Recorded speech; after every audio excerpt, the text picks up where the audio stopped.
আস্তে আস্তে জিবরাইল আলাইহিস সালাম নবীজির পায়ের তলায় নরম গালটা লাগায় দিয়েছে। জোরে বলেন সুবহানাল্লাহ। নবীজি উঠে পড়ছেন। কি ব্যাপার, ঠান্ডা লাগে? তাকায় দেখে যে জিবরাইল। জোরে বলেন সুবহানাল্লাহ। বলে আমাকে ডাক দিলেই পারতেন। বলে না, আপনি ঘুমাইতেছেন, কেমনে ডাক দেই? বলে কি খবর এত রাতে?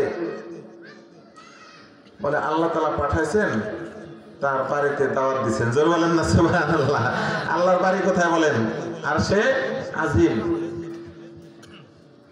উঠছেন, ঘটনা আমাদের সকলেরই জানা।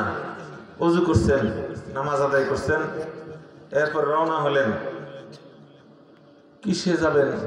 আপনারা জানেন কিসে গেছেন? বোরাকে। আগে গেছেন কিসে? বোরাকে।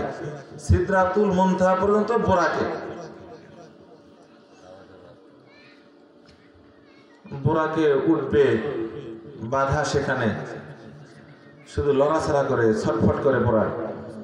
নবীজি বলে যে আমারে নেওয়ার জন্যই তো আসছো, আল্লাহ তোমারে পাঠাইছে, এইরকম করতেছ কারণ কি? বন্ধু মুসলমান, আল্লাহ নবী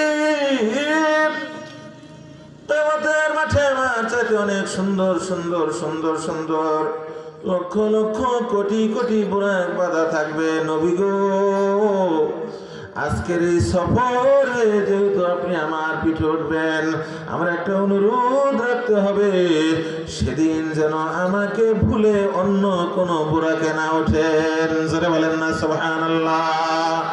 আল্লাহ নবী কথা দিলেন। এরপরে বোরাকে উঠলেন। বোরাক চলছে চলছে চলছে চলছে ওই যে আকসা বাইতুল মুকাদ্দাস মসজিদের দিকে। পথির মধ্যে এক জায়গায় এত সুন্দর সেন্ট আসতেছে, আতরের সেন্ট।